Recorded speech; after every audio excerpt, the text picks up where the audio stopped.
ocurrió que en una noche, castigados ya por la sucesión de las derrotas, diezmados al extremo y debilitados por el hambre del asedio, los hombres de Pelayo se alzaron en armas en una acción prácticamente suicida.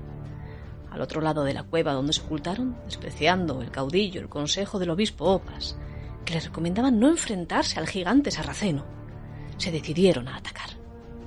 Y así, bien por estrategia militar, bien por intercesión divina, dijo la crónica albeldense que aniquiló Pelayo al enemigo israelita, comandado por Alcama, lugarteniente de Munuza, que resultó muerto, y prisionero fue Opas, y liberado el pueblo cristiano, y que aquel fue el germen de un vasto imperio donde la cristiandad fue estandarte. ¿O no fue así del todo?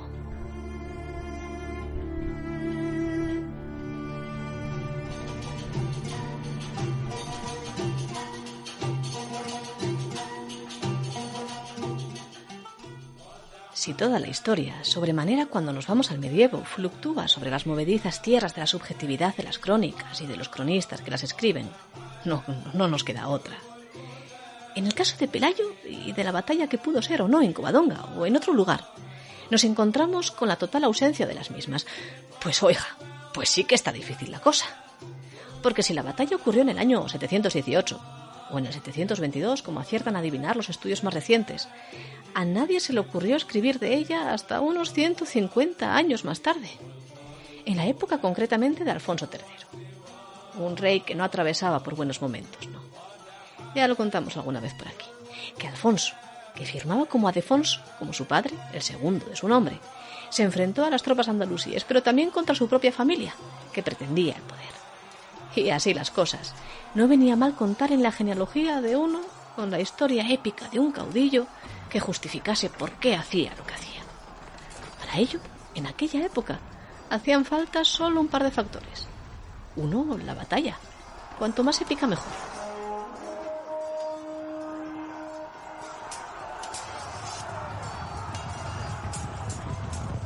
Otro, una virgen que se apareciera en el momento y en el lugar oportunos.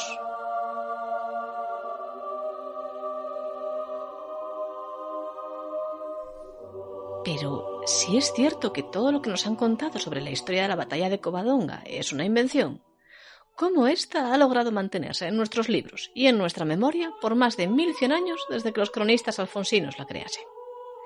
Pues los historiadores que más han investigado este oscuro episodio de nuestro pasado creen tener la respuesta.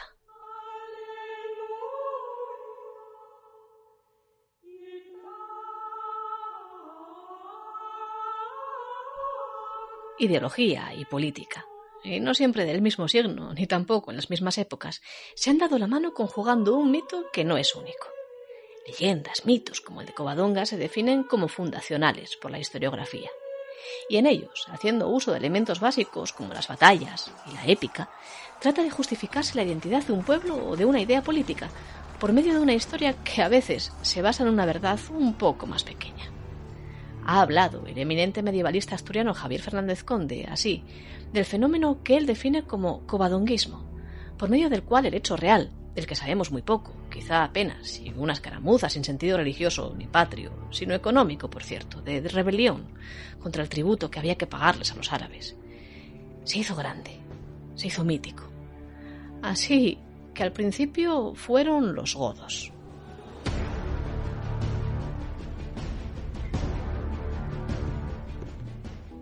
Porque hubo un tiempo en que todo el mundo quería ser godo.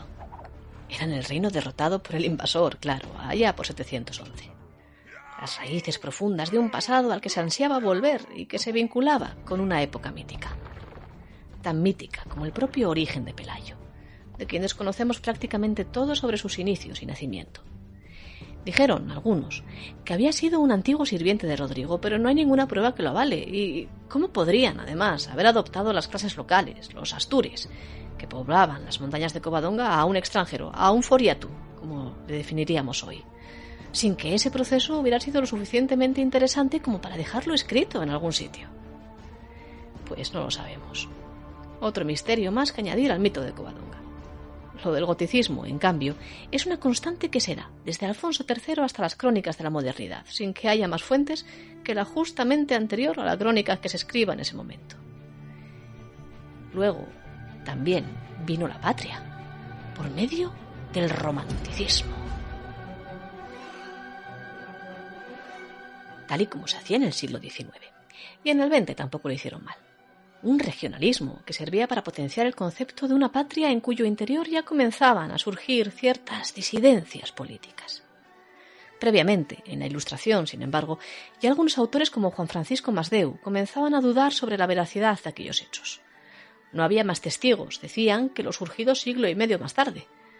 Las circunstancias, además, eran muy dudosas o claramente falsas, como lo de la Virgen, echando las piedras al otro lado.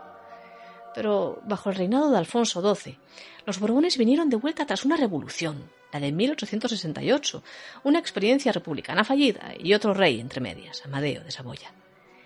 ¿Recuerdan aquellos problemas de legitimidad que hicieron a Alfonso III comenzar a hablar de lo que ocurrió en Covadonga? Pues 10 Alfonsos más tarde se repite la historia.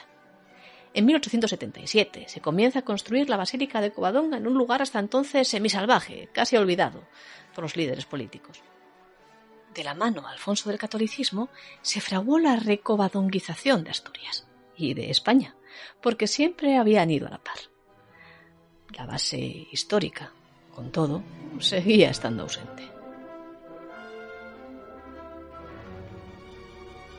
A falta de documentos que nos hablen de un pasado que no sabemos si fue o no fue, solo la arqueología podría dar respuestas que tampoco serían del todo claras, pero sí interpretables. Lo son ya, por ejemplo, las fortificaciones halladas en el Monte de la Carisa, construidas precisamente en el siglo VIII, en una clara estrategia de defensa hacia gentes que vinieran de la meseta. Coincide el momento y parte de la historia con la batalla de Covadonga. El mito, sin embargo, sigue sobrevolando. Siempre lo hace, en esta perla maleable que es la historia. Y no debiera preocuparnos que nuestros más profundos tótems no hayan ocurrido tal y como se narran. Tampoco una cámara fotográfica retrata siempre la realidad como la ven nuestros ojos.